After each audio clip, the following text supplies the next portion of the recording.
like every. There Well- was a meeting like half hour before this and they flipped around. Yeah. The mic's Wreaking havoc.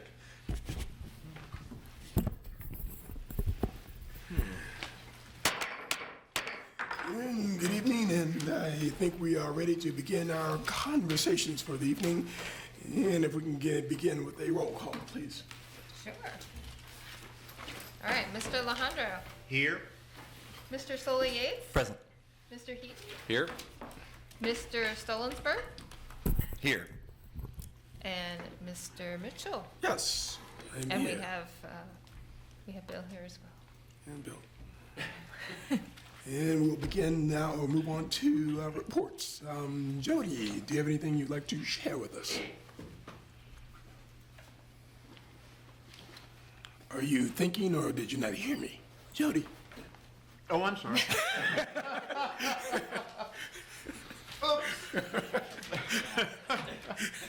Jose, you're much more soft-spoken than Lisa. Okay. I attended the Tree Commission meeting last week, March 5th. Not a whole lot went on. The city will celebrate Arbor Day on Friday, April 26th.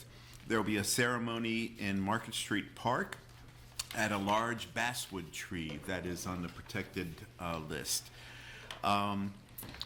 The Tree Commission would like to understand the Neighborhood Development Services site review process to understand how existing trees are identified for preservation and how they are protected during construction. This is in regard or as a result of some recent projects that ended up taking out trees that weren't intended to be taken out and were supposed to be protected. So an ad hoc committee will be meeting with NDS staff to understand the review process better. And then 2 vacancies are open to applicants from CDBG neighborhoods. Those are Star Hill, Belmont, 10th and Page, Rose Hill, Ridge Street, and Fifeville. So please, we need your participation in the Tree Commission. The Board of Architectural Review, the meeting that was scheduled for February 20th was canceled due to weather and will happen tomorrow night at 5:30. That's it for me. And Lyle. The Housing Advisory Committee Policy Subcommittee met to discuss a joint meeting with City Council, just talking about best ways to manage the meeting, sort of procedural issues, what to focus on, how best to present the material. The material itself was interesting. There's what they're calling a tool. It's a Microsoft spreadsheet, but it has data on different types of solutions for addressing the housing crisis, what they're calling interventions. So which could be actual homes, could be improvements, could be sort of guidance, and the idea is that you can change the numbers and figure out, okay, it'll cost this much if we do this strategy, this much another. It's just sort of a guiding document in that way. Got some interesting public feedback about that, concerned about who was on that committee, whether they had sort of a personal stake in the matter. Interesting to think about. The meeting itself went fairly well. Council seemed to be interested in the tool. Had some interesting feedback from the city manager saying that the tool really should be used, considering the comprehensive plan and land use issues. Should be considering, okay, how much space does this stuff take up? Is it possible? What's the best way to do it? Which I think is reasonable and a potential opportunity for integrating the housing strategy and the comprehensive plan. Cool. Gary. I attended a stakeholders meeting and then a public meeting last week of the fledgling Unity Day planning. So I'm going to be on that committee as well. So that should be an interesting process. They're going to meet every other week. So Exciting. Rory. All right. I attended a place committee meeting on the second Thursday of last month, whatever that date was, where we mostly discussed the Bicycle and Pedestrian Advisory Committee's memo on the Standard and Designs Manual. They have some concerns regarding the standard and design manual's prescription of a minimum block length, which is essentially a very large super block, and they instead suggest a maximum block length to create more connections and better, more connected street grid to make it easier to travel around, alleviate traffic. And then we also discussed the new long-range planner position. I understand there's going to be a steering committee that will be guiding the consultants, and that long-range planner position, the job offer, I think, should be posted by now, and we're concurrently drafting the RFP for the consultants with input from several members of PLACE and others, including obviously us. I also attended a human transit workshop at the Water Street Center, which was very interesting. A whole bunch of city and county officials were there, including a bunch of city councilors and supervisors. And we got to lay out a transit system in a grid city. And then we got to look at everyone's transit systems and talk about how we did a terrible job and could do better in the future, perhaps even for our real transit system. So it was a really interesting workshop. I think gave a great perspective on the important issues of coverage versus service and frequency that are important in planning our transit. That's great. Bill, anything from you? Yeah, sure. I also attended that transit workshop and worked with Rory on a spaghetti system of a bus system. Yeah, so I'll just give a few updates on the latest Board of Visitors meeting that was held in the end of February. And just a few highlights were that they agreed to rename name the new residence hall that's going up on Brandon Avenue, Bond House, in commemoration of Julian Bond, former UVA professor and civil rights icon. And just for those of you who don't know, that building's about 311 beds and should be open for the fall semester for upper class students, undergraduates though. They approved concept site design guidelines, which is kind of the release to continue planning and design for a university hotel and conference center at the Emmett Ivy area that we've been doing a lot of planning for. That is estimated to be about 220,000 gross square feet. That equates to about 225 guest rooms and 25,000 GSF of conference space. So lots of 2s and 5s in there. And it's going to be, preliminarily, we're looking at putting it adjacent to the Ivy Emmett garage. It's already there, so kind of laminating the garage and going around one of the corners of it. And it fits pretty nicely into the master plan that we developed, and it's estimated, according to the notes from that item, to be about $100 to $105 million project, and it's likely going to be done in partnership with like a third-party developer and operator. So, no timeline on that to report. In addition, you probably heard that there was 2 committees that had been convened by President Ryan recently, and they presented reports to the BOV in that late February meeting. The Emmett Ivy final report, which was kind of set up to provide a blueprint of what UVA stakeholders see as the best uses and activities and programs for the Emmett Ivy area. So in addition to the hotel, which they kind of started with that, like assumed that hotel was going to be coming. They also recommended the site be prioritized for things like a center for the arts, an academic hub focused on interdisciplinary research and programs, things like maybe the Data Sciences Institute or school that was recently announced. Also, democracy-focused academics, things like public policy and arts and sciences initiatives in that realm as well. And they recommended focusing a lot of development to the eastern end rather than the western end, and kind of seeing the western end as kind of a later stage of development, so not doing it all at once. And then finally, there was also the community working group that was set up by President Ryan, and they've been working to identify issues and things between the university and the Charlottesville community. And they identified the top 4 issues based on focus groups and surveys and stuff to be jobs and wages, affordable housing and workforce housing, public and equitable health care, and youth education issues. So there'll probably be more to come with that, but President Ryan we just announced that of raising that minimum wage at UVA that's paid to $15 an hour. So I feel like that's kind of a start of like actions related to that study, and there'll probably be more. So that's it. Very good. Thanks. So on February 14th, the Parks and Rec Board met. I did not make that meeting because I was told that I had something else I needed to do that day. It was Valentine's Day, so I missed it. But there is good news. The state skate park is now open, and there will be a grand opening on the 21st of April, I believe.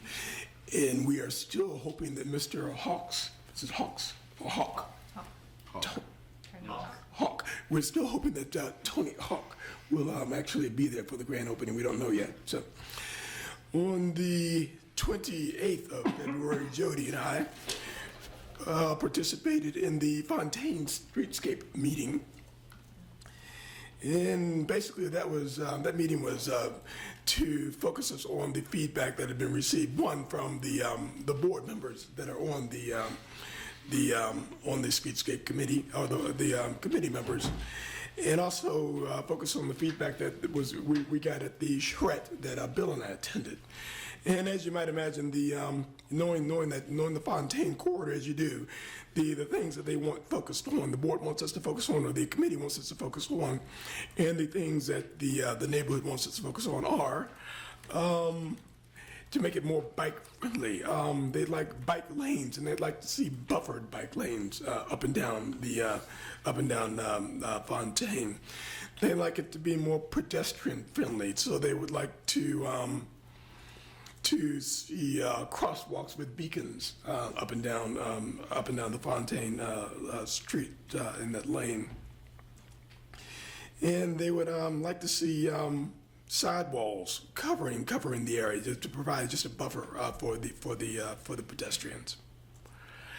They are willing to, the folks who live in that area are willing to sacrifice parking to make it more walker friendly, to make it more pedestrian friendly, and to make it more biking friendly. It seems that the parking really doesn't do the folks in the neighborhood that much good. It's usually consumed by UVA employees. So those are the guys that are parking there. But the businesses in the area would like to see us do something about parking in the area. It is very difficult for the patrons of the businesses to get in and out, especially during lunch, because there's a paucity of parking in the area, because, again, a lot of the UVA employees are parking on the streets. So some thought to maybe some off-street parking at some point along the way. Jody, what else happened? I left early. Did anything else? No, I left soon after you to go to the transit workshop. The only thing I would add to it, Jose, is that it's easier to get all that people want into the west end of Fontaine because we have a wider right-of-way there, and it narrows down at the east where it meets Alderman, or whatever it's called there. And so there's the sacrifice of some tree planting areas to accommodate that, and the buffer between the bike lane and the street. But I was very pleased to see that we're able to get a good-sized tree. I was there representing the tree commission. And so I was glad to see that we're able to get canopy-sized trees on the western end of Fontaine. The other thing that they want us to make sure that we think about is the fire station. There's a fire station right there, and we need to make certain that we do not do anything to significantly obstruct their ability to get in and out of there, especially if there's a fire they need to deal with. All right? Anything from NDS? So let's see, you all do not have a work session on the 26th, on the fourth Tuesday this month. You all had the meeting last week, so that Chair Green noted that we didn't need a third meeting this month, and I think we can all support her in that. Next regular meeting will be on April 9th. We'll let you guys know. Most of you all last week got to meet Joey Winter, our new planner. He's out in the audience there today, just checking us out, and he will eventually get to come before you all at some point for an item. We're still in the recruitment process for other positions. Our grants coordinator position we're recruiting for, as well as our ADA coordinator at this point in time. There's still other vacancies at NDS that we're working to try and fill as well. So we're getting things done with who we have. But I think that is it at this point in time. I do want to let you all know the April work session. We're working towards having that be your workshop on the standards and design manual. It sounds like it's pretty timely based on some of the other discussions that have happened. That was going to be your March work session, but council postponed approving the funding for that until last week. And so once they did that, we weren't able to stay on schedule with the consultant. So we're working towards that fourth Tuesday in April for that workshop. It's they're working through the logistics right now. That's it. Thanks. Gonna jump around just a little bit and move to the consent agenda. There's only one thing, or two things on the consent agenda. Those are the minutes from February 12th and January 22nd. Is there a motion to approve the consent agenda? I so move. Second. All in favor? Aye. Any objections? Any abstentions?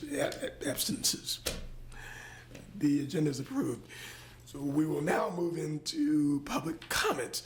This would be the opportunity for the public to come up and chat with us about any issues that you may have relating to the Planning Commission and planning in Charlottesville that is not already on the agenda. So the Lehman Street and the block grant and home, an opportunity to comment on those will come later. So if there's something else that anyone would like to speak to, please do so now. Keep your comments to 3 minutes.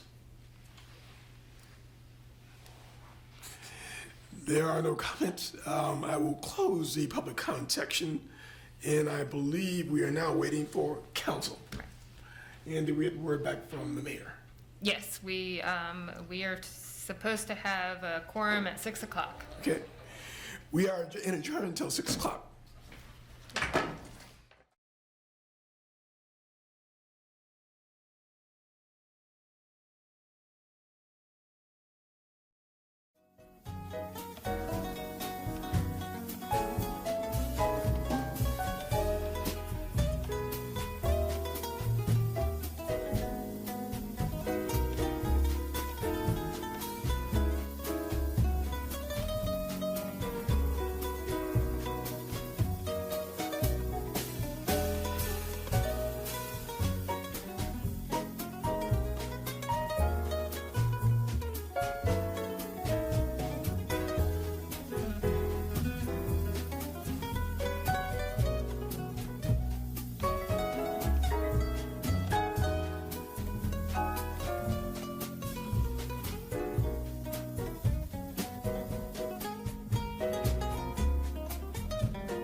That's not such a bad. Well, get it right next time.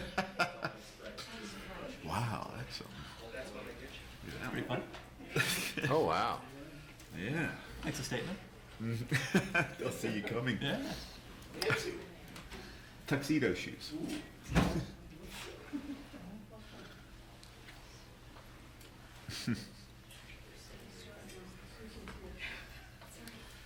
All right, I'm getting not yet.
Got fans.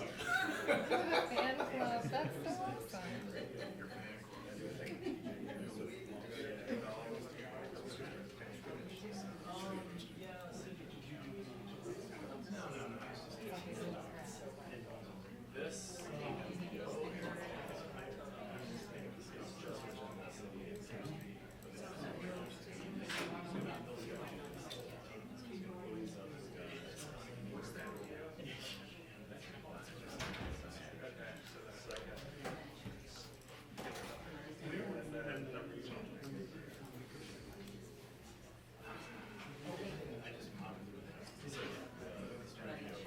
One down.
Working that out. Wes is on 64. No, I called him personally.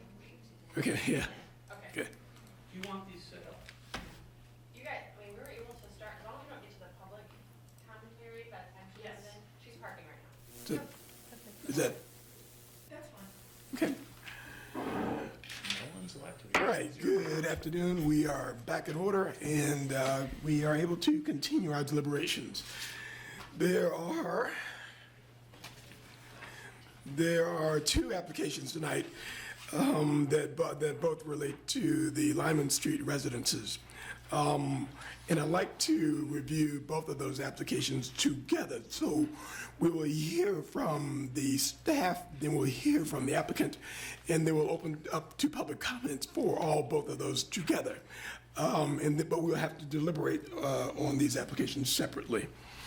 The first is for rezoning. That would be ZM 1800004, and that is a rezoning from R1 to R2, and a rezoning from PUD to R2. The second is a special use permit application, and that is SP 1800011, and that will allow for 3 as opposed to 2 residents to be built on that property. It will also allow for a less aggressive setback on the property as well. The property that is in the back of all in the back of all that. If we must approve the rezoning to then move on to approve the SUP. But if we do not approve the rezoning, what I'd recommend that this board do is make recommendations to council regarding what the SUP ought to look like so that they have something to work with. So with that, I believe Brian Haleska is giving the staff report.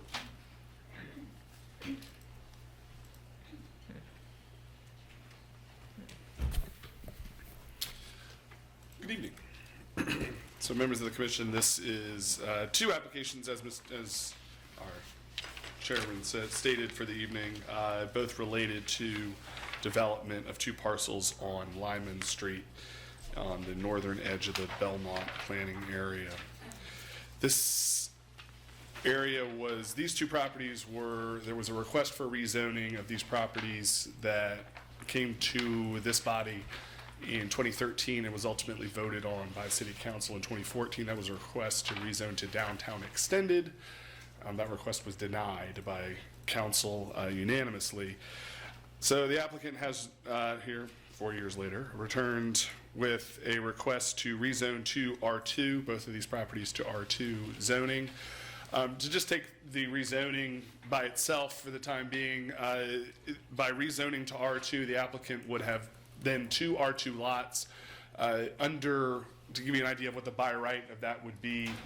Those 2 lots, would not be conforming to current zoning, but our subdivision and zoning ordinance allow 2 non-conforming lots, a boundary line between 2 non-conforming lots to be shifted under our ordinance, so they could move the lot line to be perpendicular to Lyman Street, creating 2 R2 lots that are generally square, and then the zoning administrator has the legal authority to grant adjusted setbacks to permit the development of a single-family residence on those properties. So that's what the rezoning would accomplish for the applicant. And we've gone through that process, gone through the review of that in your staff report, and staff does recommend approval of that. In particular, I want to call out the R1 piece is R1 by virtue of the fact that at one point it was unzoned. So it was railroad property that was purchased by the applicant, did not have zoning. Railroad right-of-way is not zoned on our map. So pursuant to section 34-13 of our code, when an unzoned piece of land comes into our zoning purview, if you will, it is automatically zoned R1. So that's why it's zoned R1. It did not go through any kind of deliberative process. It was just by code zoned R1. So the applicant is now asking for consideration of that to be rezoned. The front portion was originally part of the Belmont Lofts PUD. We obviously reviewed this in great detail last time this application came up, a rezoning request came up for this. We reviewed as much of the documentation of the Belmont Lofts PUD as we have. We could find no indication that this land was intended for any sort of use. There is open space tied to the Belmont Lofts property that's under control of their HOA that makes up the balance of this. So the removal of this from the PUD does not make that PUD non-conforming and doesn't really impact the amount of kind of recreational or aesthetic open space that they have. So staff recommends approval of the rezoning to R2, which brings us to the request for a special use permit. This is an infill special use permit, which many of you may not have seen before. It is a little bit of a different application than the typical special use permits that do come in front of you. So infill special use permits were created in our code when the plan unit development ordinance, which previously had no minimum lot size, was a minimum lot size was put back on the PUD of 2 acres. And the infill special use permit was created as a substitute for these smaller sites close into the city center to allow some additional density on these units through the modification of the lot requirements in R1, R1S, and R2 zones. So essentially what you're looking at here is a request to modify those lot conditions, whether it be the minimum frontage required on a publicly accepted street, minimum setbacks, and minimum lot size. So the infill SUP does allow for a certain amount of density or a certain amount of modification to the number of lots you can get. This applicant has enough for 3, not enough for 4, regardless of how you cut it in the infill special use permit requirements. So when looking at this application, obviously the review is, you'll notice the standard of review from section 157. This should look very familiar to everyone who's seen an SUP before. But you have the additional section of 165, I believe. Yes, 165, which is the infill special use permit section of the code that you also need to review. Staff has done this review. In general, the staff finds that this application is in keeping with the greater goals of our comprehensive plan and the infill special use permit process. When this was previously reviewed, under the proposed use under downtown extended was kind of a live-work unit, kind of one large building that was live-work. I think in looking at this application, you see 3 houses that kind of reflect the character of that area. Certainly the applicant was tied into the development of the Belmont Loft, so he's drawing from his experience there. I think it frames Lyman Street better than currently the vacant land. And I also kind of note that the current zoning of this land doesn't really lend itself to much development at all. You could potentially get a very creative house on that back parcel that's R1, but it would be a challenge. So with that in mind, we do have a couple of conditions, and I wanted to update you on a discussion that we had with the city attorney's representative after you guys came down here. There was a question regarding ADUs. So the way this application was advertised, it was for 3 single-family residential units.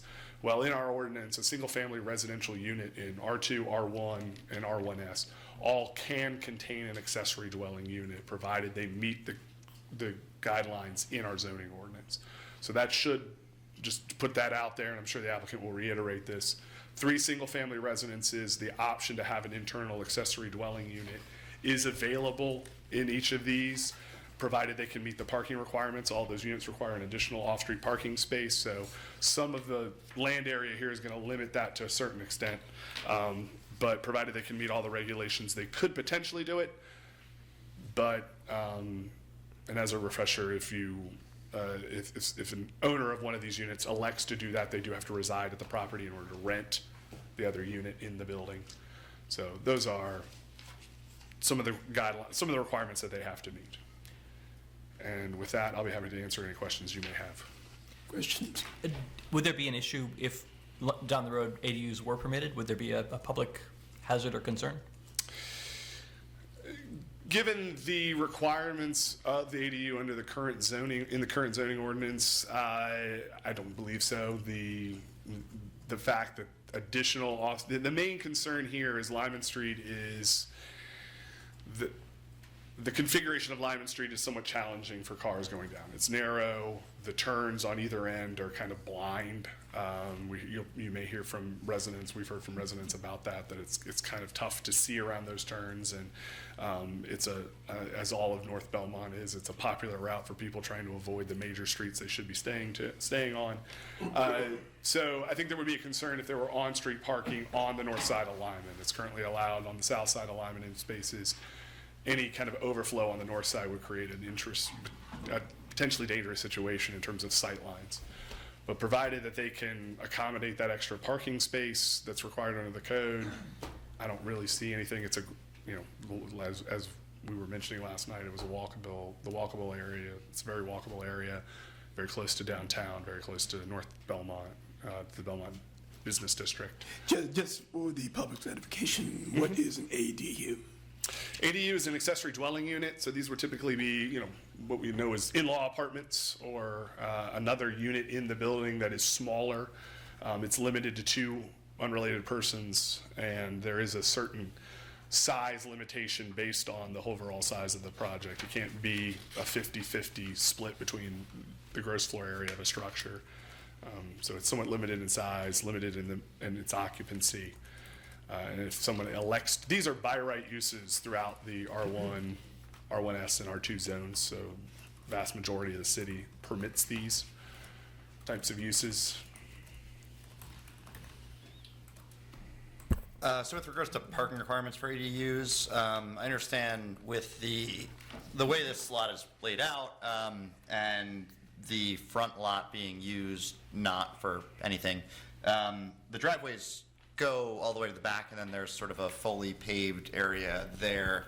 Is there a requirement that off-street parking needs to be, like, both spots would need to be separately accessible, or does that driveway count as multiple off-street parking spots, or does that have to be impervious? We're getting beyond what I typically do here. So I think if they meet the dimensions of that on a single family, I believe you're capable of stacking cars in that situation. You can't stack in parking lots and have it count for 2, but we've kind of gotten into the realm of where the zoning administrator knows far more than I do. So I may have to, ask that question before. Later. The other point I would make is these are going to be at the individual discretion probably of each individual owner. So some of these issues can be dealt with at a building permit or a provisional use permit. Anyone asking for an accessory dwelling unit in their structure has to get a provisional use permit through the city. It's a quick process, but they do have to kind of certify that they have met all these regulations. Any other questions for staff? Does council have questions for staff? Would the applicant like to address the commission?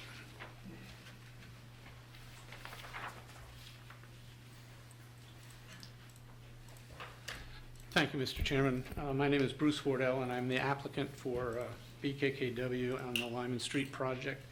I understand that these boards would be helpful if you would like them out, or would you like to just go with what you have on your screens?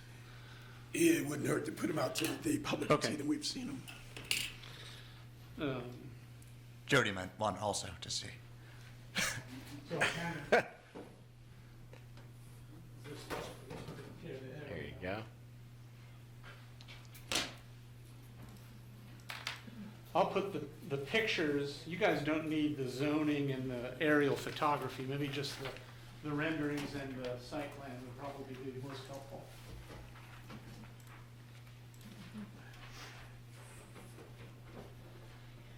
I'm assuming the public, if you haven't seen these, are welcome to come look at them.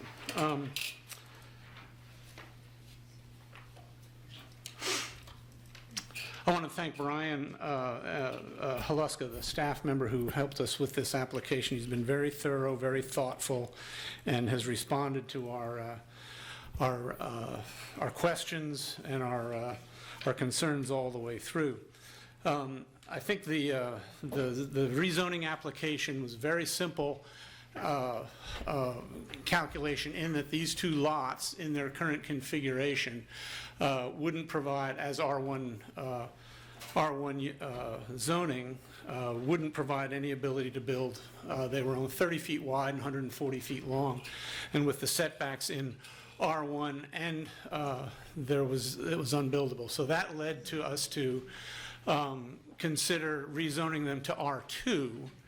R2 would give us the ability to build 2 units there with a reconfigured site plan, but still the setbacks wouldn't work. And so then we moved to the infill special use permit, in which we could configure the sites, or configure the property specific to this site, and using low-impact development principles, the way we're developing the site, it allows us to increase the density by 1 unit, so that the area calculation, that's how we come up with the 3-unit area calculation. And with the discussion, I would reiterate the discussion that in the R1 and R2 districts, that our assumption is that the owners would have the option, if they decided to add a interior accessory unit. We don't imagine anything happening exterior. The interior accessory unit would be about 700 square feet, and it would be on the lower level, below the ground level. So it would be, it's kind of a walkout on the back, but so that is still a component of the application. The reason for the setback is that during the development of the larger setback off Lyman Street, during the development of the Belmont Lofts, the developer installed a new city water line that connected the Belmont Lofts to the main water line, and that easement, actually the city's never kind of codified that easement, which we will do for them. But there is a water line that runs across that front parcel, so about 80% of that front parcel is occupied by a water line, and when the easement is set, it would essentially eliminate that whole front parcel. So all we've put on it are biofilters for stormwater runoff and water quantity and water quality. And you can see that in the landscape in the renderings.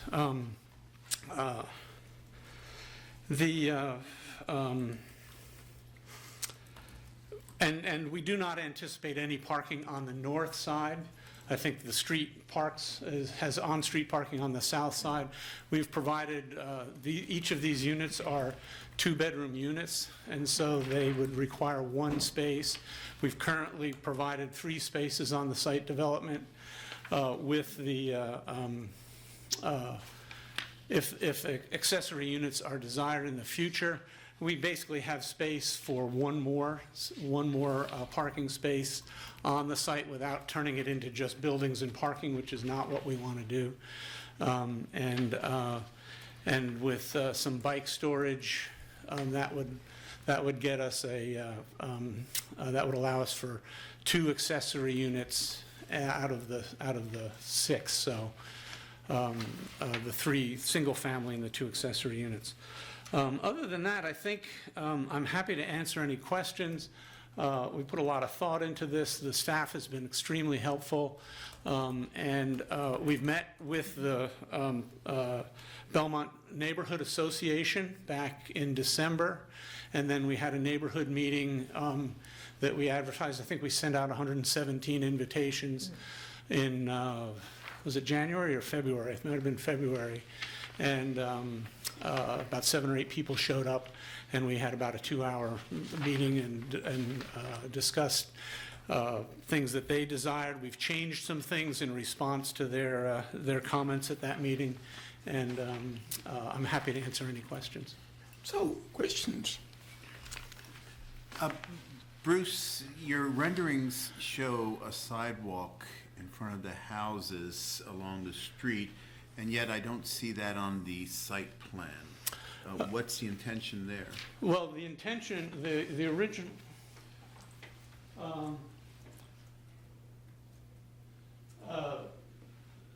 the assumption was that we would be required to do a site plan, or a sidewalk.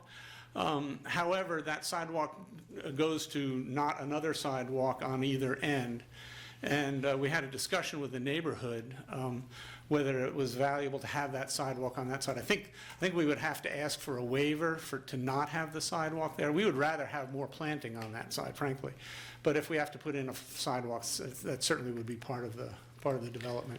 So a sidewalk on that side of the road would only serve the 3 residences? Yeah, I mean, it goes to this driveway here, it goes into the Belmont Lofts, and then it goes over to an unclaimed alley over on this side.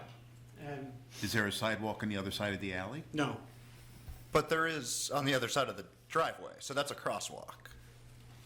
on the other side of this driveway? Yeah, on Douglas Avenue. I don't think there On the is. east side. Yeah. There is. I Okay. was there a few minutes All ago. right. I mean, if we have to put it in the sidewalk, we're happy to do that. We weren't making a ethical statement about whether that sidewalk is there or not. I'd be interested to hear what the staff had to say Yeah. about the need for such a sidewalk, community need for Right. a sidewalk. Yeah. Right now? Sure. Oh, okay. Was there any analysis of that at this point, Brian?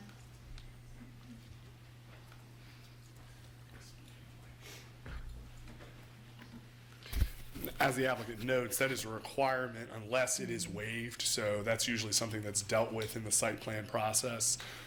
If they wish to seek a waiver of that sidewalk, that would ultimately come to city council. As the applicant stated, there was some, in the public meeting, there was some interest from the public in that area, not having it because the sidewalk across this, there is a sidewalk on Lyman on the south side. Ultimately, that would be reviewed by the city staff in terms of, our usual criteria for waiving it or not. But it's usually a site plan issue, but certainly if the planning commission has an interest one way or another, be a good time to state it.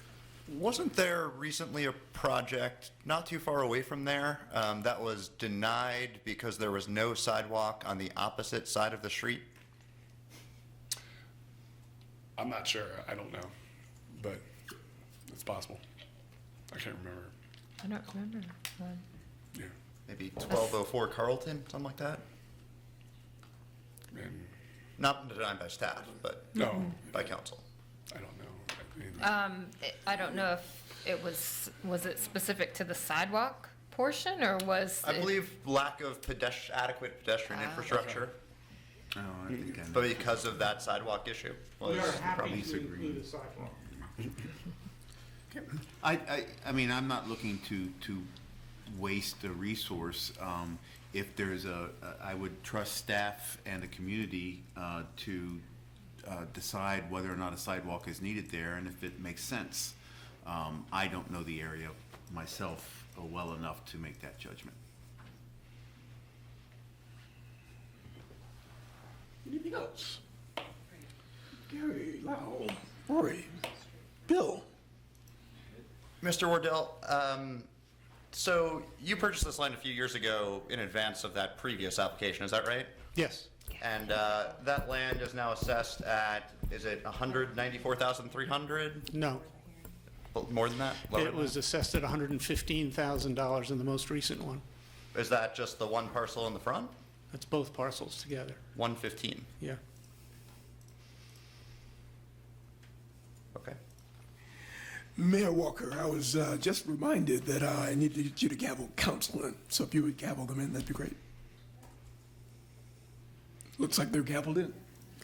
Thank you.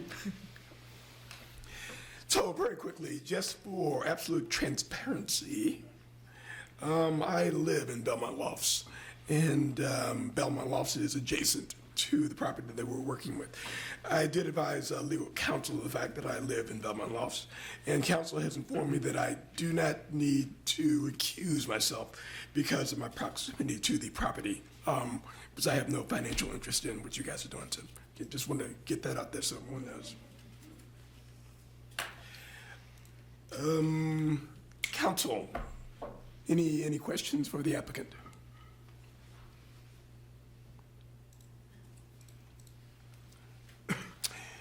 Before I open up to public comment, is there anything else the commission would like to ask? Yeah, I'm sorry. I show in records that you bought the front parcel for $32,400 in 2006, and then the back parcel for $120,000 in 2012. We bought the back How's parcel, the- no, we bought the front parcel for $2,500. That may have been its appraisal, or its assessment at that point in time, but we bought it for $2,500 in 2006. And we bought the back parcel for $120,000 in 2008, I think. The appraisal, or I get assessments and appraisals wrong. Assessment at one point in time went up, but the most recent assessment, no, I'm sorry, most recent appraisal was $115,000. We had it reappraised when our loan was renewed, and the most recent appraisal was $115,000 for both parcels. I see. So I'm sorry, I got an assessment and appraisal mixed up. Okay, I got you. So Okay. you just think that the city's overvaluing the land by 70%? That's what the appraiser told us. This was an appraisal hired by Union Bank. Okay. So, and I can provide that if you need.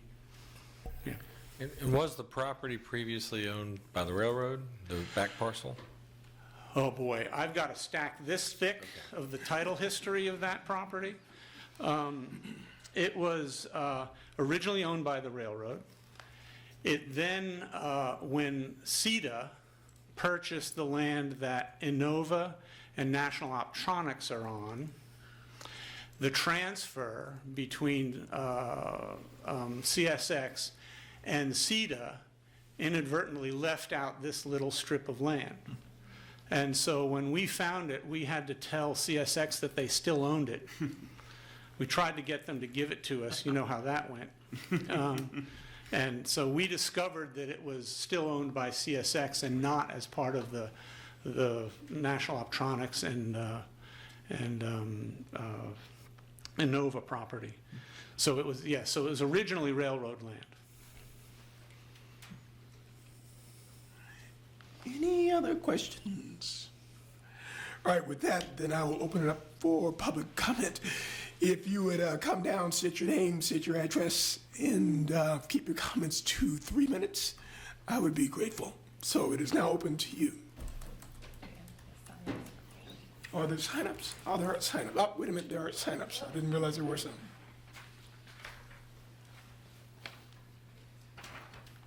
So, Reed, is it Van Reed? Van Reed or Reed? Ah, yep, there you go. When they don't know how to pronounce it, I already know it's me. My name is Loes van Riel. It's a Dutch name, I'm sorry.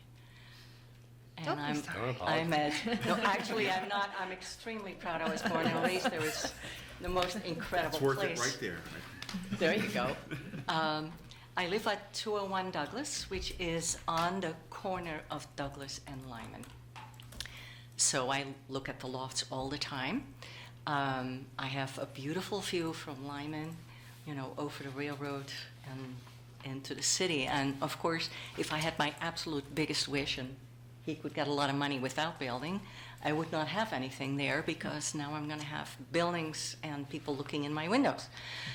That said, we need to be fair. I also was the first one who started this group of 4 townhouses, so I can't complain. So that said, if anybody's going to build there, I want it to be Bruce. I love his design and his integrity, and what he is doing, what I have seen in these pictures, it will make a perfect triangle. It works together. And if I'm going to be sitting there in my living room or in my bedroom and I'm going to be looking out, if I'm going to have to look at houses, I would like to look at those. So there is an endorsement in there. Sidewalk, I don't really care much. I think our one sidewalk is probably enough. The 3 houses will not need more sidewalk. They can just come out of their driveway and hop onto our side of the street. Parking, definitely no parking on that north side. That would be insane. Right now, I have the window on Lyman and Douglas, so I see a lot of what flies around the corner when they can't see anything. And it's amazing how many close calls there have been. And when people go onto Lyman, either from Douglas or if they come from Goodman, they have to really slow down, because if there is a car coming from the other side, you have to stop, sometimes back up, to give each other room to get through. So putting more parking there, forget it. That would be just absolutely horrific. And I imagine that's about it. Is there anything else that you would like to ask me as someone who lives right there? Not at this point. We may chat with you later. Thank All righty. Thank you all. Thank you. you. And John. Joan. Joan first, James Schwab. I'm sorry, John. I took my glasses off. Is it my haircut? Hi, I'm Joan Schatzman. I live at 204 Douglas Avenue. I've lived in Belmont since 1978, and I've seen the evolution of it. I love it. I want to encourage City Council to accept Bruce's plan. I think it's a terrific idea, and I say no to the sidewalk, because we need as much earth exposed, absorbing rain. I love your, the thing for the rain catchment. Yeah, yeah. So go for it. And I wish he could have 3 accessory units with his 3 houses. Thanks. Thanks.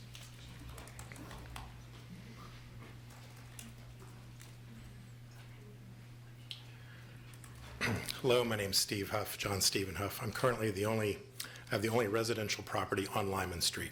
I appreciate all the attention my little street's getting. When I first moved there about 10 years ago, I wasn't on the 911 grid. I had a security system trip, and I was told I didn't exist. But I do exist. Well, one of the days I said, well, the tax man knows where I am. Lyman Street is still not on Google Maps. So for what it's worth, the USPS misses deliveries fairly frequently. So it's a small street, it's a connecting street. Mr. Wardell was good enough to come and speak to the neighborhood association on a couple of occasions. I think this design is much more sympathetic to the residential nature of the street. I'm glad that it's not a high-density development there. I think 3 buildings is about right. I'll miss my view of the train tracks and the post-industrial landscape, but I think this will enhance the neighborhood, and I'm just delighted that another high-density development is not planned for the neighborhood. Thank you. Would anyone else like to speak?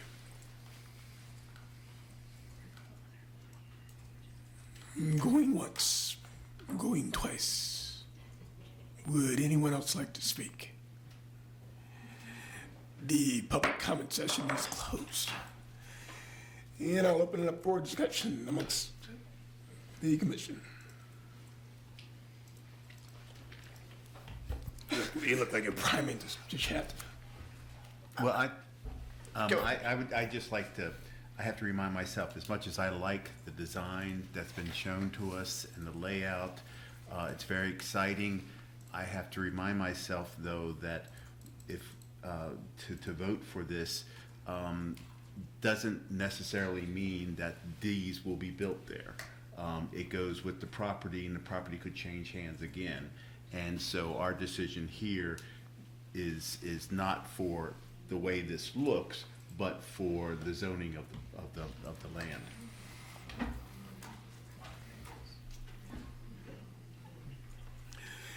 Rory?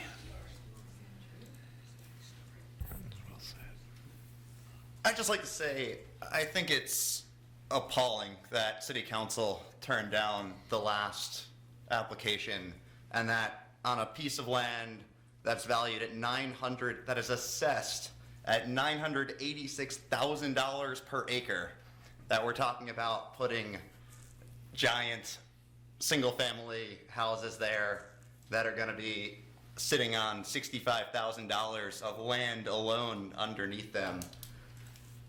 And the fact that we're seeing this proposal now of just very large single-family residences, which will undoubtedly be quite expensive, and we're seeing the Belmont neighborhood line up in support, just shows the problem we face in trying to achieve actual affordable housing. Because if we only build these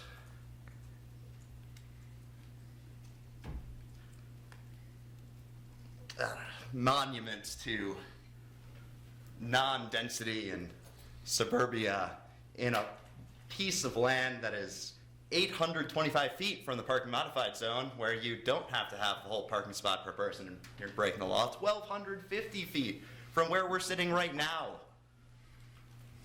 Downtown Charlottesville, where all the jobs are. And this is all we're going to allow there? I think it's appalling. I strongly oppose the condition to limit it to 3 homes. I wish we could see a better proposal here. Gary Lau. This is a spectacular place for housing. This is tremendously walkable. It's a wonderful area. It's a area I've been many times, have a lot of affection for. Belmont is wonderful, that is accurate. The design is lovely. It will fit in well, I can see that. I just wish there was more housing, and I wish there was an affordable housing component. It's such a wonderful place. In my opinion, is land that has heretofore been unused to be used is a step in the right direction. And I would have to agree with Gary.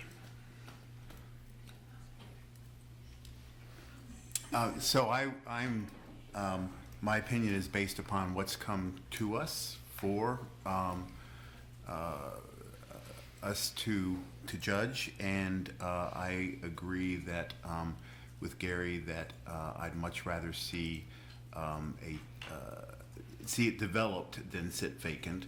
And I think the proposed development fits in well with the existing character of Belmont in this neighborhood. So I'm supportive of the application. Would we like to chat about this a bit more, or is there a motion? I'm so sorry. I know you said that the public thing is closed. However, I don't think we realized that when we came to say what we had to say, that this was not going to be that, yes, this, when you guys say yes, that's for the 3 houses. It's not that it's going to be rezoned and then anything could happen. Ms. Creasy, okay, we'll entertain the question. There'll be no more after that. No, and we will answer, Ms. Creasy will answer your question. That'll be it. But thank you. That'll be it. Right, we can provide some clarification for you there. So the proposal that's come forward is for rezoning to change both properties to one unified property zoning. And then the proposal for the special use permit, an infill special use permit, has specific criteria under it. And so it notes 3 single-family units as part of that development. So if that zoning change occurs and if that infill SUP is put into place, then that goes with the land. And the commission has to think about it in the effect of the words on the page and what's printed, basically. Mr. Wardell could choose to sell that package to someone else who chooses to develop 3 single-family homes in a way that meets the criteria of what's set up as part of the zoning. That's not what he's noting that he's planning to do, but it could potentially happen. And so the commission always likes to keep in mind that what they are providing a recommendation on is for what's specifically being asked for in the wording and what is attached to that as part of the application. What happens in the site plan review process? Lisa wants to add something.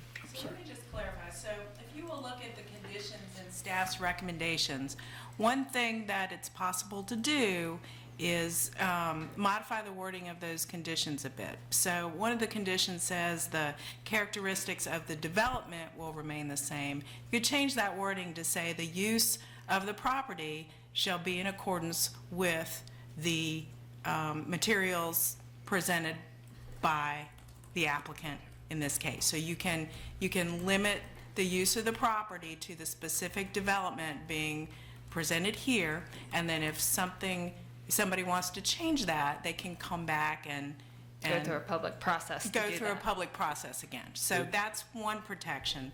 And I think that that's an important one. So when you have that special use permit, that is, you can craft conditions to make sure that you are going to get the use of property that is being presented to you.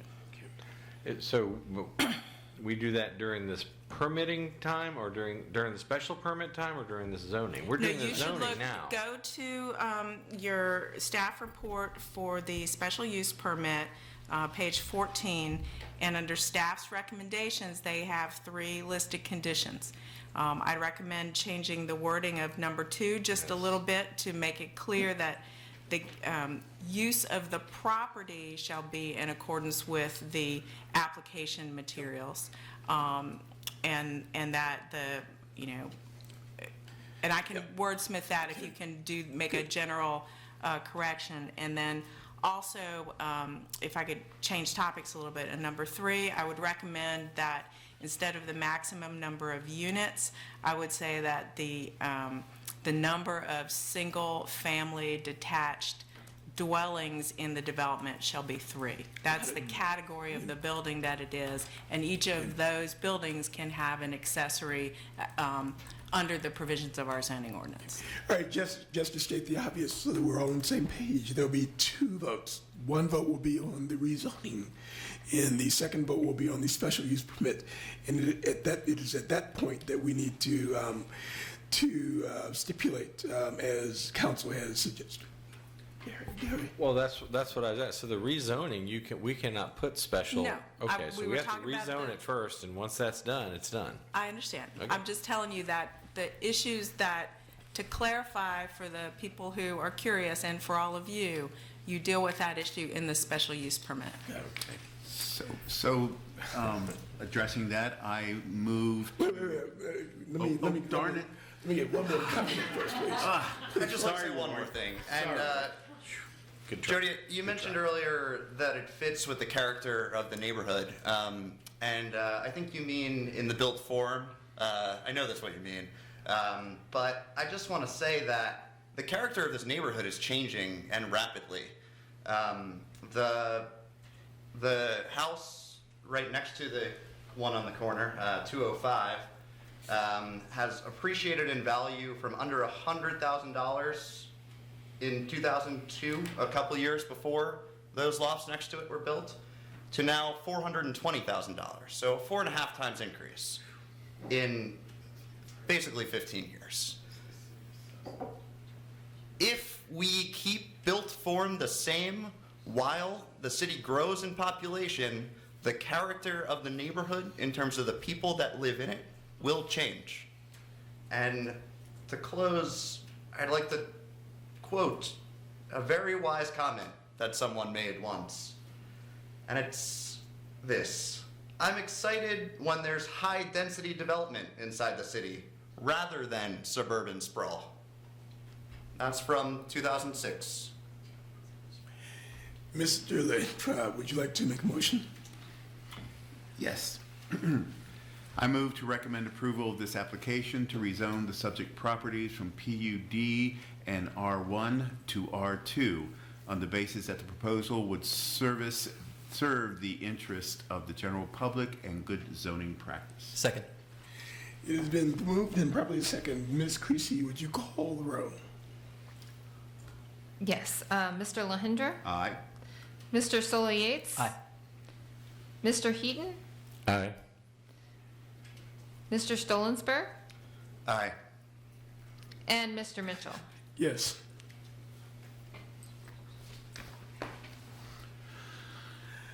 And the ayes have it. So the rezoning has been approved. We Or move on- recommended for approval. Right, recommended for approval. We move on now to the special use permit. Correct. Any more discussion on the special use permit? I'd just like to note that I'm enthusiastic about the language that was suggested by council. I think it makes a lot of sense to me. Wow, you're ideal to make the motion. Would you please make the motion? I would like to make such a motion. Let me see if I can find it. Got a page for me?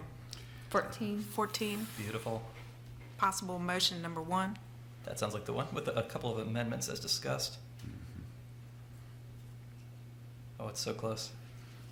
Let's all enjoy this moment. Here we go. I move to recommend approval of SP 18-00011, subject to City Council approval of the request to rezone the subject property to R2 residential as submitted in application ZM 18-0004.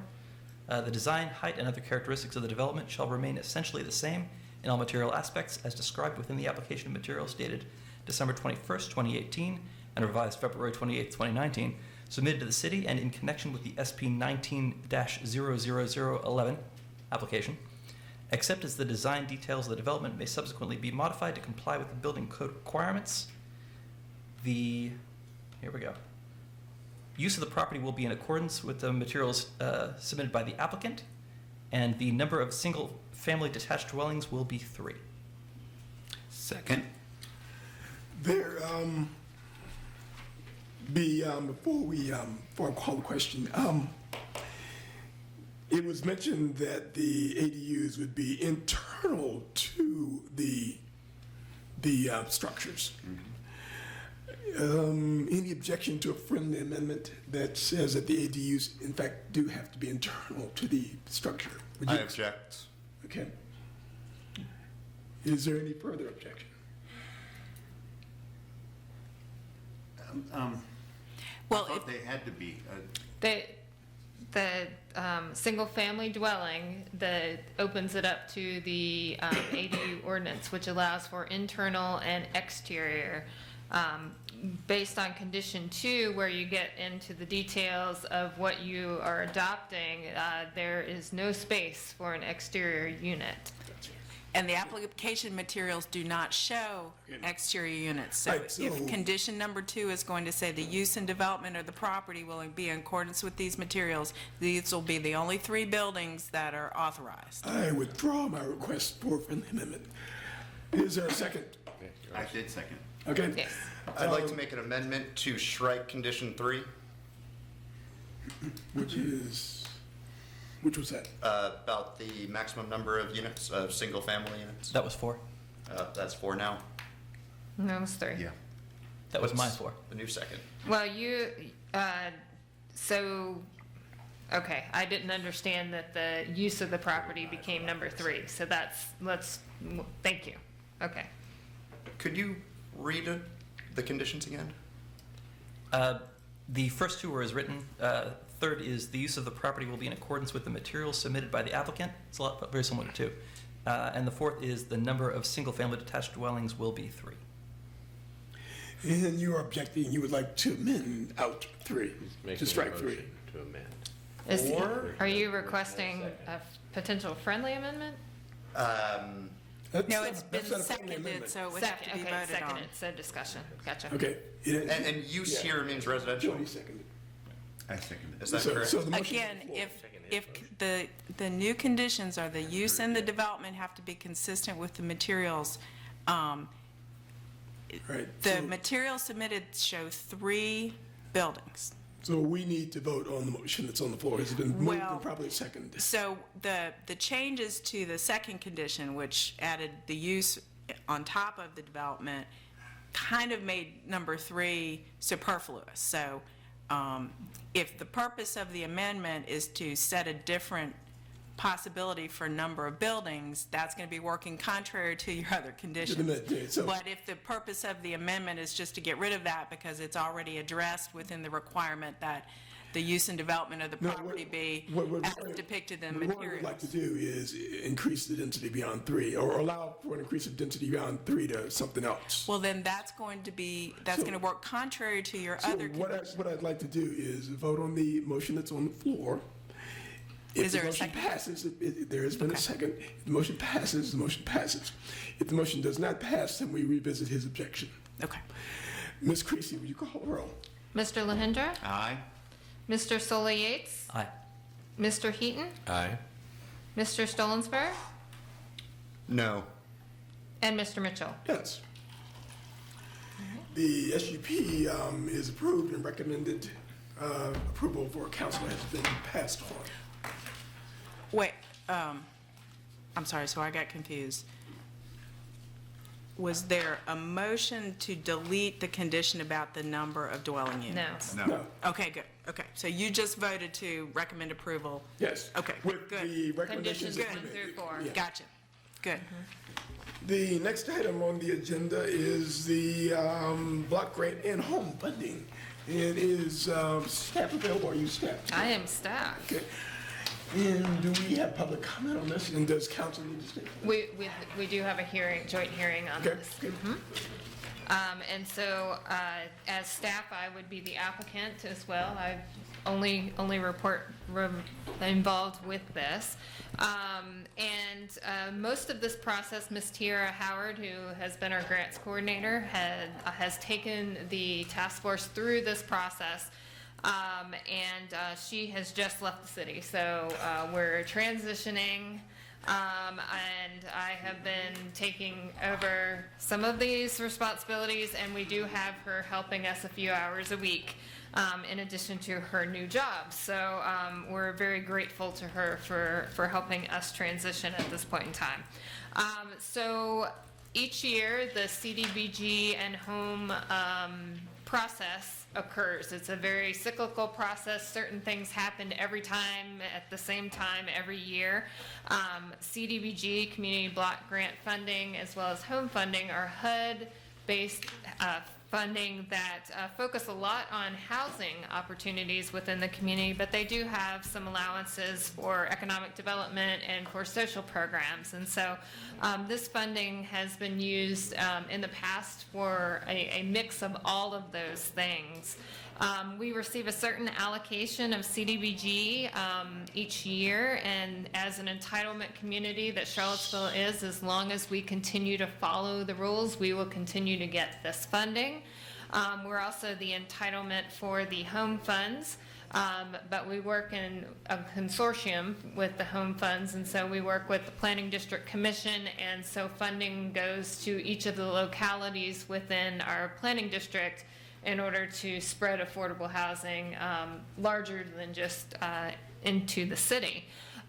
So we get an allocation of the home funds, and we work with the larger region on how to focus some of those funds.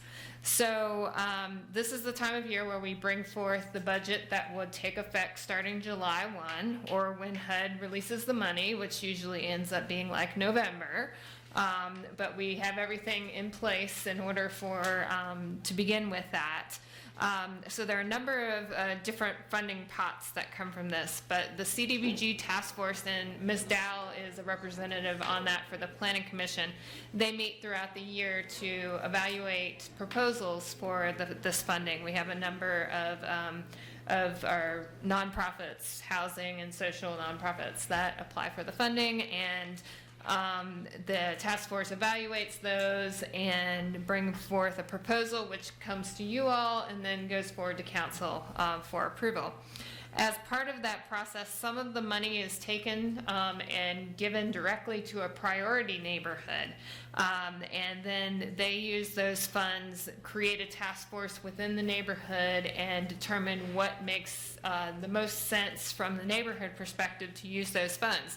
And so the CDBG neighborhoods, as they're called, have rotated through the process, and so each of the different neighborhoods receive funding in order to work towards projects there. So for the coming year, Belmont neighborhood is currently the priority neighborhood, and so they have been meeting over the last year to get ready for the funds that are available.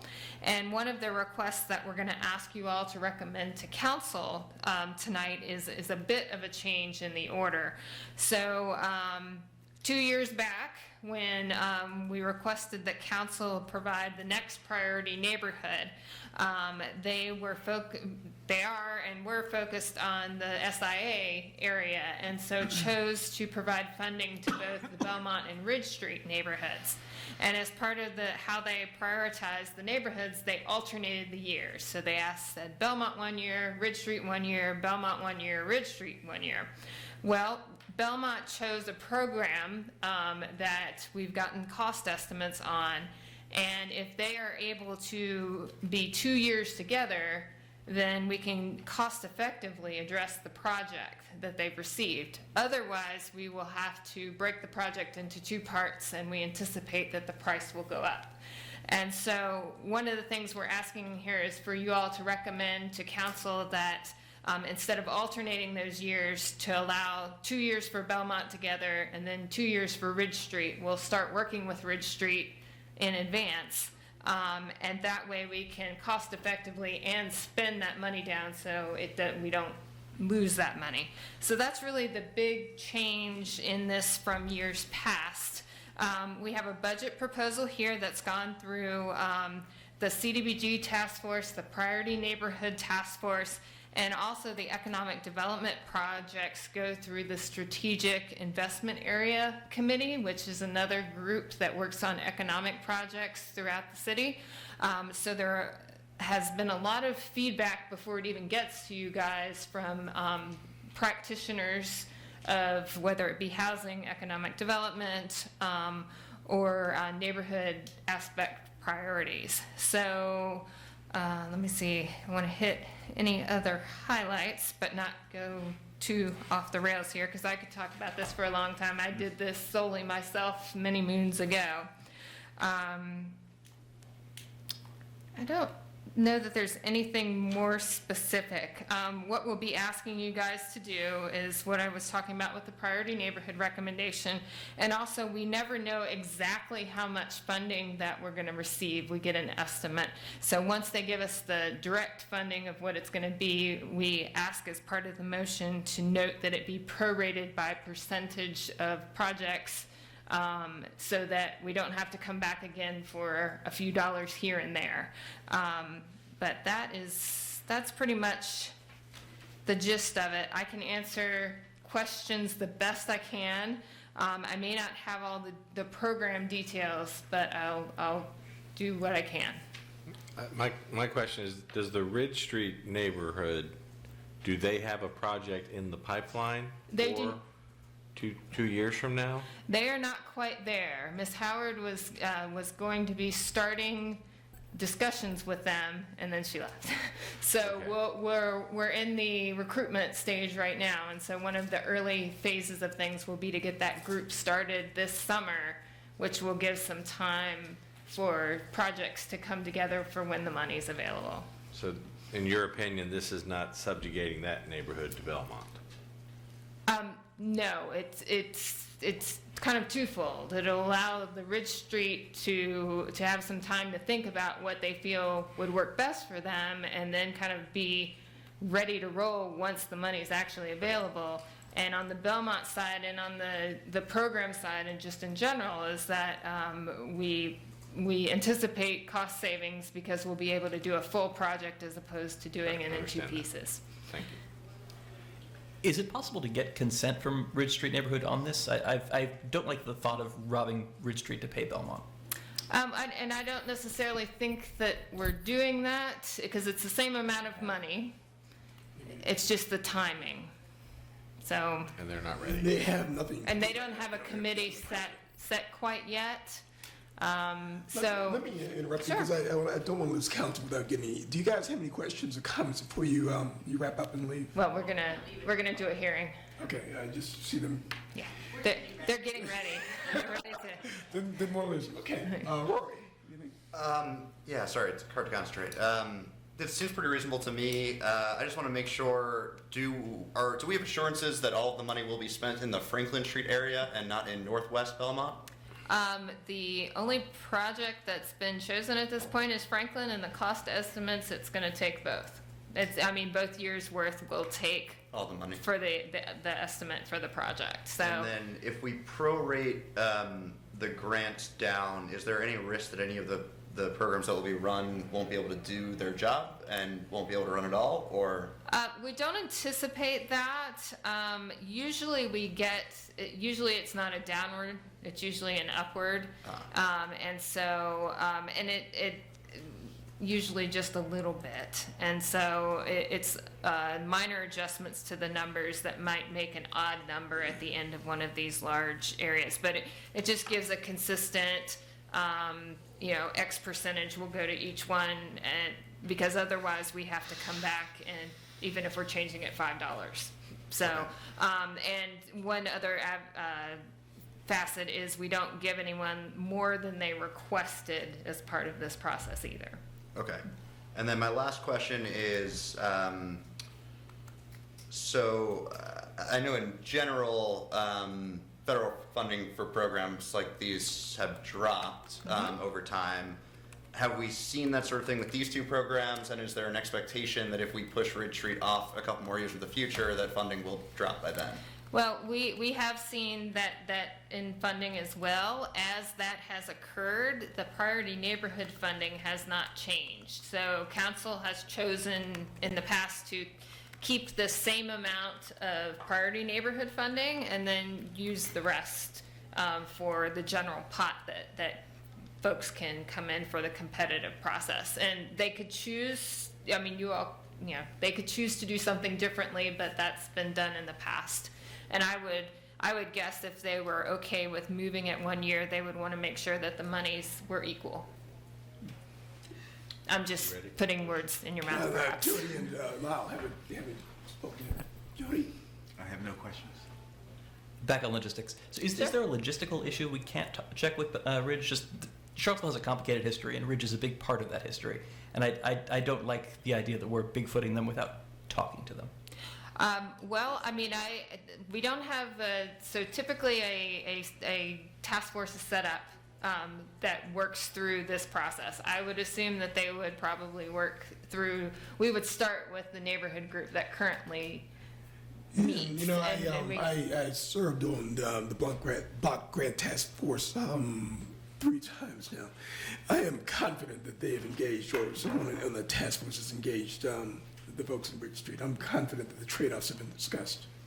Can you document that? No, I mean, I don't. I've been there. I know the process. Well, and it potentially. The fact that I'm sorry. Okay. The fact that there's no project on tap right now suggests that they're not ready, and the task force knows that they're not ready. But sorry. There's lots of ways this could go. If they were to be allocated, they would have to rush to get to a project. There are also that neighborhood's been spending a lot of effort on the Cherry Avenue plan right now. So there's a lot of different things that are going on there. I can't speak either way, but I feel like I would personally feel okay with having the 2 years and 2 years. And mainly because it's always been that way. I know, you can always change the past, but typically the priority neighborhood has been for a 3-year chunk along the way. And so we've had a couple of changes here in the last couple of years. CRHA was one, and then this change for the alternate years. But having the number of years together has been really helpful in having enough money for a substantial project. And because there's an identified project, because we have a cost estimate, we've got the engineers ready to, once this money comes online, ready to design that project. It will take time for Ridge Street to get up to that point, and we'll work to get them there. So. And typically, the applicants have to present their applications before the task force. So I'm pretty certain that Belmont and Ridge Street stood before the task force and kind of walked them through what they wanted to do. And again, that's the way we used to do it, at least. Bill, did you have any wisdom from you? I'm just hearing the concern that we don't set council up to be the victim of a soundbite. And not being familiar with the program, needing to have a high degree of confidence that that is not the case. So not if, but when somebody makes that accusation at the council that they have a pretty strong case that's. Well, when the discussion came forth originally for this, there was interest in providing funding to both Ridge Street and Belmont. And it wasn't specified specifically how to do that. And I know that staff had recommended the bulk funding, have one and then go next, because of the economies of scale. And I remember during the discussion with council, there was talk about potentially splitting it each year. But what occurs with that is the neighborhood has to build up the funds. And we have spending deadlines. And so if the city as a whole doesn't spend a certain amount of the money within a time frame, then HUD can take the money. So if we have the Belmont money, if we were to keep that one half of the project waiting, we would have that significant amount sitting in an account for an extra year, which hurts the whole process, the whole pot of money. Whereas we've got something that's close to ready to go. But right now, whatever decision is made here, we're ready to go either way. We're working on a cost estimate for splitting the project, and seeing if we can do part one way, but from an economy of scale, we already know, our engineers already said, it's going to cost you a lot more to do that. I think we understand the economics of it. I think we're more into the optics. Would it be appropriate in the motion? Would it be appropriate in the motion to stipulate that before council acts on our recommendation, they check with Ridge Street to make certain that they're on board? Would The that be all right? council does that. Yeah, or council or staff, or That's good. Stipulate that in the motion. So Hal, are you ready to make a motion? I would like to make a Oh, you motion. got to do a public Oh, hearing. sorry. Council even. Hey, council, you got anything? Okay, Open the well, let me open it up to the public. Is there anyone in the public that would like to chat about the block grant and home funding recommendations?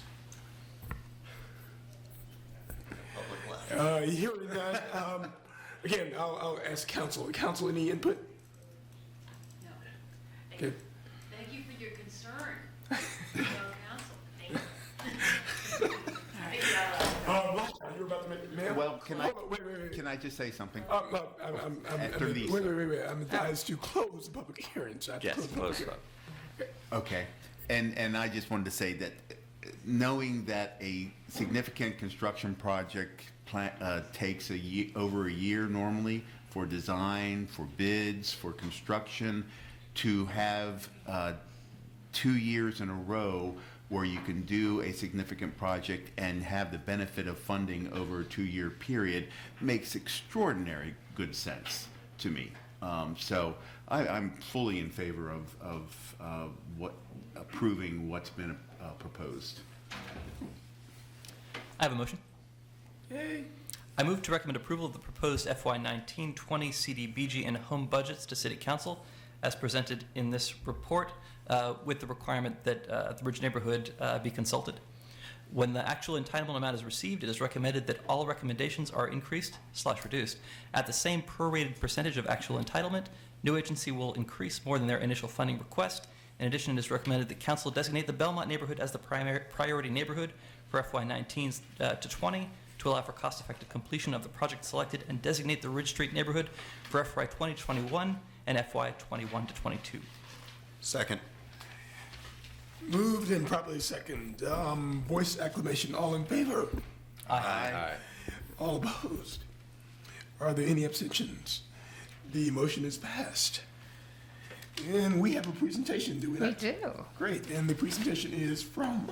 From the Thomas Jefferson Planning District on the long-range transportation plan. And do you actually, are you? I do. It's also included in your packet, so it's kind of either way. I mean, if you prefer, do you prefer to look at a paper in front of you or up there? How about if you can get it up and running, we'll look at it. Yeah, I think this is running. I don't know, Oh, we go. there it is. Great, thanks.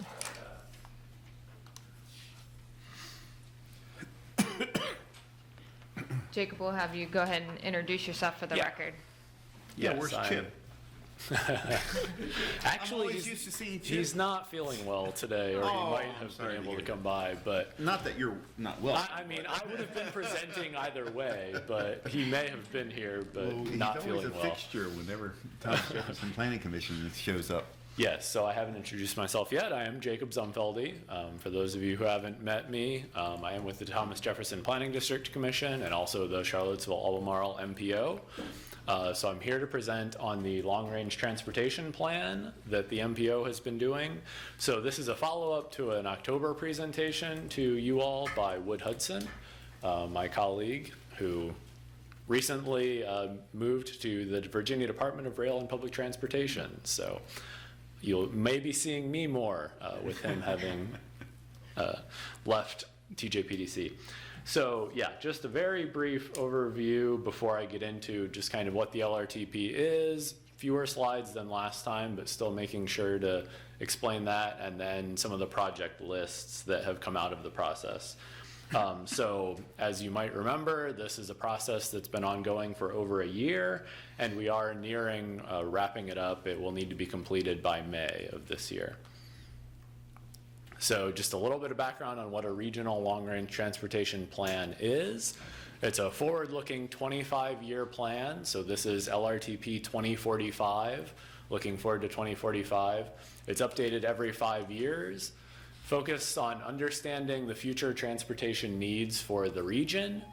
And so it's a requirement for receiving federal transportation money is to create this plan. Including projects in this plan is also a requirement for having them funded through the state's Smart Scale funding program.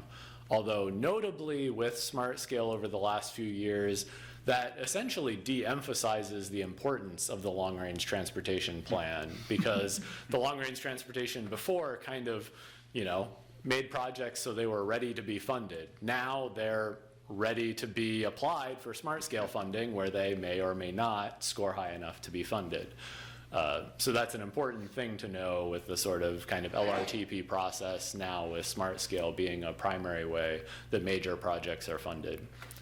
So the LRTP does plan for transportation needs that are regional in scope. So not every single transportation project that the city is looking to do, but the regional in nature projects. And this plan does use a performance-based approach, so that includes some somewhat recent requirements, federal requirements, particularly from the MAP 21 legislation. And so this plan uses goals, objectives, and quantifiable performance measures to evaluate the roadway projects in the plan, and also a travel demand model for the region to identify the use of the roadway network, and also the transit network is included in the travel demand model. So the plan includes a fiscally constrained list and unconstrained visioning list. Those were also included in the packet. We'll get to them in a minute. And as I noted a minute ago, now projects are funded through Smart Scale and other competitive programs after being included in the long-range transportation plan. So as part of this process, we did come up with an estimate of future funding, although this is challenging to do given the uncertainties of Smart Scale. So, and split it into a few categories. So roadways, intersections, bicycle and pedestrian projects, and then bridges. So these are the 4 different categories that made up the lists that were included in your packet. And we can look at those well, in a moment, we'll go through those. This is the background for how the roadway projects were evaluated in the LRTP. So back in September, there was a complete list of projects that were presented, and MPO Policy Board and the other MPO committees looked at those. And then through evaluation, scenario evaluation, this was kind of refined into a refined scenario. And then in the last month or so, we've been looking to kind of narrow that down into this federally required constrained list, as well as the vision list. So those are what are in your packet, and I'll briefly, I don't have this pulled up as slides, so I'll briefly just kind of mention what these lists are, If you have any questions about the projects that are included, please bring them up. So the roadway list, the constrained list, primarily includes hydraulic and 29 area projects. Given the large expense of those projects and the emphasis on that in this region recently. Also, the proposal at this point is to include the remaining phases of the West Main Street project in the constrained list, and also the Hillsdale Drive to Rio project in the Rio 29 area on the constrained list. And then you can see in the draft roadway project, or the vision list, a number of other projects. So of course, we've been working closely with city and county staff. I should note that as well. So there are a number of projects in Albemarle and Charlottesville and the regional projects on this roadway vision list. Then similarly with intersections, there's a constrained section that again is focusing on the hydraulic and 29 area, and then a notable list of intersections on the vision list for the region. And then the next category are bridges. There's also a bridge list here, and this is not a constrained or vision list, it's just one list with the understanding that these will be evaluated and have money put towards them as applicable and as available. And then finally, there's the bicycle and pedestrian, actually not finally, there will be one more section after this, constrained and vision list. And this came directly from the Jefferson Area Bicycle and Pedestrian Plan that was recently completed and approved by the MPO and the TJPDC. And so you're likely to hear more about that. I may come here to present to you separately or in coordination with city staff about the Jefferson Area Bicycle and Pedestrian Plan specifically. But included in the list for the LRTP, there is a constrained list of bicycle and pedestrian projects that were identified as Tier 1 top priority in the bicycle and pedestrian plan. And then all of the projects that were identified in that plan are included in the vision list of the LRTP. And then there are a few maps of that provided in the packet as well. And then there is the transit list, which was not as clear to do a constrained and unconstrained amount. So there's on here listed a study for an express bus on the US 29 corridor. So that is one of a few projects that has been discussed in this process. And then a few other projects here listed, again, not constrained, but things that are being looked at for the region. So the timeline is, as I mentioned, concluding in May. So yeah, here in March, we have these finalized project lists that the MPO Policy Board will be looking at in 2 weeks. Also, there will be the document, the LRTP document itself. Multiple of those chapters will be reviewed this month. In April, there will be a public hearing at the time of the MPO Policy Board meeting, and the complete plan draft will be done at that point. And then in May, there will be a final public hearing and approval by the MPO Policy Board. So that is my update. Are there any questions? I have the big one, sort of broad. Looking at the draft comprehensive plan and looking at this, I don't see a lot of connectivity. I'm worried that we're out of step. The comprehensive plan really talks about bicycle and pedestrian access. It really talks about new and better transit service. It doesn't talk about new vehicular lanes that aren't tolled, but that's the main thing that I see here. Can you help me understand the disconnect, and can we fix it? So I would say the evaluation that was part of the LRTP was largely focused on roadway and capacity, but part of the reason for that was that there is the separate Jefferson Area Bicycle and Pedestrian Plan that involved a lot of evaluation of bicycle and pedestrian projects that fed into this long-range transportation plan. So yeah, I think that's kind of the main way that, you know, a lot of the specific LRTP evaluations seemed more roadway-based, but the bicycle and pedestrian component, you know, had a whole separate plan that fed in. I will also note that a number of the roadway projects are multimodal projects. So a few of them are capacity, you know, car capacity oriented, but many of them are also, like West Main, more streetscape or updates that would not be focused on widening a road or improving capacity. And I believe a majority are also, that are focused more in that area are not within the city. So since we're working with both the city and county, and it's a balance of different types of things, but. I work for the city. The, so what concerned me was the pizza slice. Just, it looked like a very small slice of the pie. What do you think about the objectives of the city? Which is where my head is at. So if it sounds like the pizza slice maybe isn't as small as it looks, could you help me quantify the real pizza slice? Sure. So the way that these numbers were arrived at were based on funding that has been received in the past, and particularly based on the type of funding. So within roadway, that was estimated based on the smart scale projects that the region has received, regardless of whether they were like capacity improvements or multimodal improvements. So yeah, that suggestion of the, you know, the amount for roadway versus the amount for bike ped is based on the kind of specific programs. So within bike ped here, that's the Transportation Alternatives Program, TAP.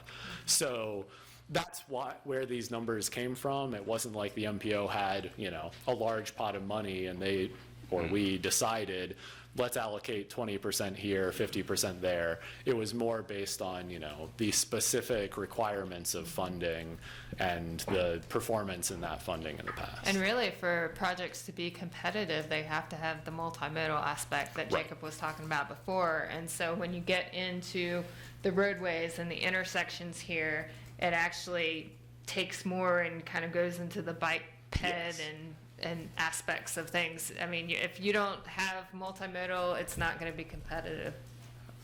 But I would concur that a pie chart may not be the best way to, you may want to do that with different size circles, since you're not really talking about one piece of funding, you're talking about several, and so that would be much more accurate to what we're talking about. They overlap. That instead of one big circle, you have 4 circles of different sizes. Yeah.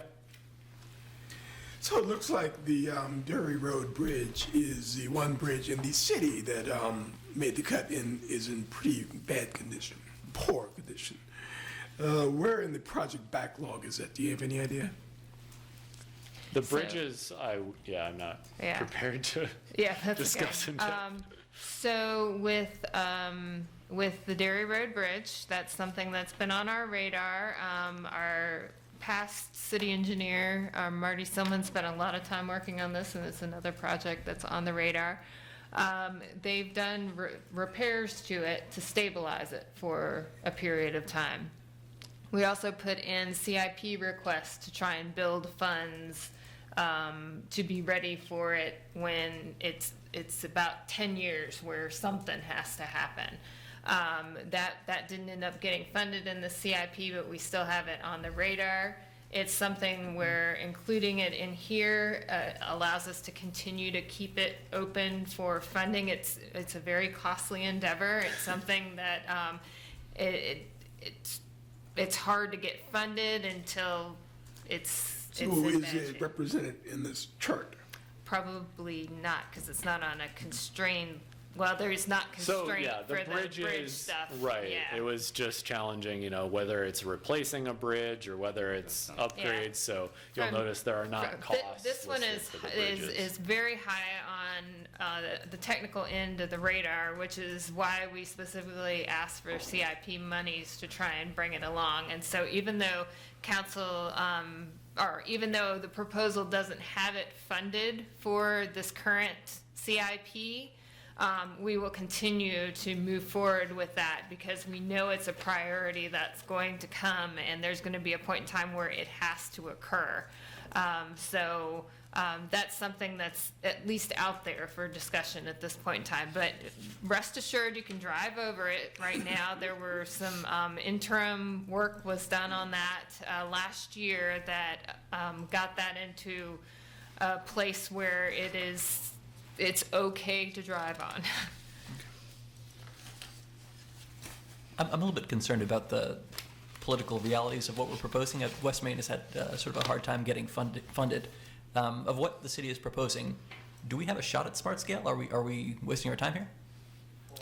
Well, we've actually, that's one of the few projects that's actually scored pretty highly, so. I mean, it was the only, Yeah. right. So speaking specifically to the most recent smart scale, application, it was funded for West Main, the specific application the city put in. It was the only application in the MPO area that was funded. So from that perspective, it would seem it was quite competitive. Now, I think there are different ways to look at that, including the fact that there was a considerable amount of, the funding for that project that had already been. And it's in pieces. So Right. what was requested as part of the smart scale was a part of it. And so it's coming from different sources, which allowed it to be competitive. If we had put the whole thing in, it wouldn't have been competitive, but because there are multiple resources that were brought to the table, it was able to compete well for that portion. So I have a question about what we've been working on for 2 years. Our comprehensive plan that is pending. You did. Is taking a leave of absence for a while. And we have a future land use plan in there, and our much of our discussion has been, or a big component, driving structure to this plan has been transit nodes associated with high density developments. So at what point is Thomas Jefferson planning this transit plan, or your look ahead, when does that become interested in what our future land use plan is proposing? When do they start to work together and be more than just a conceptual vision in the city? Well, one of the things that informs the evaluation for LRTPs in general and for the process we did here are the projected for 2045 population and employment numbers by, it's called traffic analysis or transportation analysis zones, TAZs, areas within the city and within the region. So the very start of this process, like 2 years ago, we worked with the city to identify where growth was going to happen over the next 25 years, to come up with the distribution of population within the city, and then separately we worked with county staff, projections for 2045. So that, we were using Weldon Cooper Center numbers for what the city's overall population would look like 25 years out, but how that growth was distributed within the city was, city staff looking at comprehensive plans, looking at, that sort of planning efforts to say where is the population and employment, just what is the population and employment distribution going to look like in 25 years. So and much of that, so we were given a high number, the top number from the Weldon Cooper. So it's kind of you work with the data that you have with the parameters, and so we were able to take what was currently pending, currently approved, but yet not built, or currently under review. And so that was our first broad brush of putting that on the map and allocating that amount of the numbers. And then from there, we worked through the areas where there was potential for growth. The number that they have as a top number may not, I can't remember what it was at this point, but it may not be where the community necessarily lands. But I don't think it's necessarily, and we had the pictures of the map where we were at that point in time, but that was early on in our mapping phase of things. And so the next round for this, we definitely, wherever we land with whatever map is approved, will be taking all of those things into account. But I think, thinking back to that, because it has been a little while, that we didn't necessarily get into the nodes as specifically as we did with the commission and the latest map that you all worked through. Well, until it's approved. Right, we're still, yeah. You don't know. But if you all think, if thinking back, those were areas where there was potential for growth. And so where there was potential for growth is the areas where we would hopefully anticipate additional population. So, But I don't understand how you get from population concentrations to a transportation plan. What do you Right. start connecting big roads between them, or? No, that's kind of the deficiencies that are identified. So one of the first steps of this plan was looking at the results of the model that used these population projections and saying if we don't build any new roads or add any new transit service, what are people going to be doing travel-wise? Who's going to be using the bus? Who's going to be driving on roads? Where will there be congestion? Potentially, you could evaluate, where bus routes are congested too, but our tools are getting better at evaluating how transit fits in with roadway capacity, but for this model, transit was included, but not perfect. So once the deficiencies are identified, places where a road does not have the capacity to serve the number of vehicles that this model suggests will be there, that's where, you look at the possible roadway projects to either increase capacity or possible transit projects to increase the number of people who are able to travel on the existing roadway.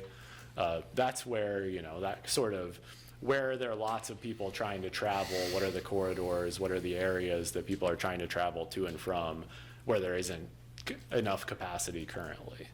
Does that make sense? Is kind of, Yeah, I'm just hoping that it's not leading to the presumption that it's going to be done with cars. Yeah. Right. I want to know that it's feeding into thinking about transit and about and just because there's congestion, there's more ways to solve that than adding another traffic lane. Yeah. And honestly, from a city standpoint, we don't have that ability in most places anyway. And so we're having to look at it much more creatively than perhaps our county neighbors do, because we just don't have the space to work with. And so trying to move people in different ways, trying to accommodate that is really going to be the only route we can go into the future anyway. Yeah, because wider roadways mean more parking, which means more eating And we up of don't land. have the land area to take to do that. Yes. So Good. I'm glad we're constrained. we are very constrained. I want to make sure that we're reflecting those constraints in the documents that we're putting out, because what I'm seeing now is not constrained in that way. Well, I would say, we've got West Main on there, so that's one. We've had some pretty significant efforts occurring from a larger community at Hydraulic and 29. We're anticipating changes there, and those changes are to take into account multimodal efforts, the bus stop, or the bus transit nodes, as well as increased pedestrian facilities. Just the change in Hillsdale overall has been a nice start to that. So it's kind of a mix. I know it's a mix, but I really, regardless, we have nowhere to stretch and put more lanes. So we have to figure out other ways for everyone to try and get from one place to another. So we're kind of forced to do the right thing. Yeah, and I mean, if you're referring to hydraulic and 29 specifically as rising to the top, obviously that does have a vehicle capacity component, but it's also, you know, a notable bicycle and pedestrian challenge right now is trying to navigate that area. That's something that came up in our bicycle and pedestrian plan. And so, you know, the possibility of the Zan Road overpass of 29 out of the discussion last week, you know, that rose potentially to the top as something that would happen first. And that would, you know, be a very significant bicycle and pedestrian connection. But yeah, or anything that comes out of that would be better than what's there currently for walking and biking in that area. But. And hopefully the advantage of a regional planning commission looking at this is so that the county doesn't build a 6-lane highway coming up to the city limits and then has it stop. Right. That we're working together. Right. Yes, that is the goal of the MPO. Okay, good. Good luck. Thanks. Thanks. Thank you. That is all that's on the formal agenda. Is there anything else you guys would like to discuss? Then is there a motion to, Move to adjourn? Second. we are adjourned. Thank you. And Lisa, feel better. Yeah. Please.